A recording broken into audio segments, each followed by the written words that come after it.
नमस्कार अमरावती।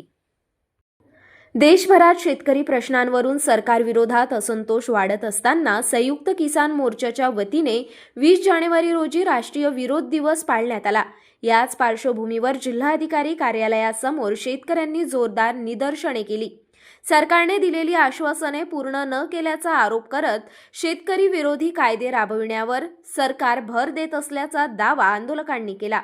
देशात आजही स्वतंत्र कृषी बजेट नसणे हे शेतकऱ्यांवरील अन्याय असल्याचे सांगत शेतकऱ्यांची संपूर्ण कर्जमाफी, आत्महत्याग्रस्त शेतकरी कुटुंबांना 25 लाखांचे आर्थिक पॅकेज व सरकारी नोकरी तसेच शेतकरी विरोधी बीज विधेयक तत्काळ मागे घ्यावे अशा ठाम मागण्या संयुक्त किसान मोर्चाच्या वतीने करण्यात आल्या।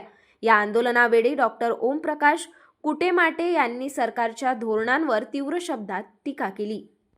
नवी दिल्ली या राजधानीमध्ये 365 दिवस शेतकरी आंदोलन अबाधितपणे चालवणाऱ्या संयुक्त किसान मोर्चाने आज संपूर्ण देशामध्ये राष्ट्रीय विरोध दिवस आंदोलनाचं आवाहन केलेलं आहे।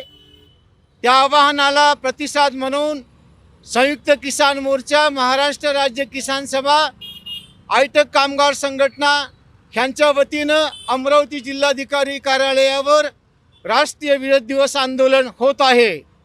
नवीन वीज विधेयक 2025 ला विरोध, बियाणे विधेयक 2025 ला विरोध, व्हीजी रामजी विधेयकाला विरोध, MSPच्या मागणीसाठी स्वतंत्र अर्थसंकल्प सादर करावा, कृषी बजेट सादर करावं, यासाठी हे आंदोलन संपूर्ण देशभर होत आहे।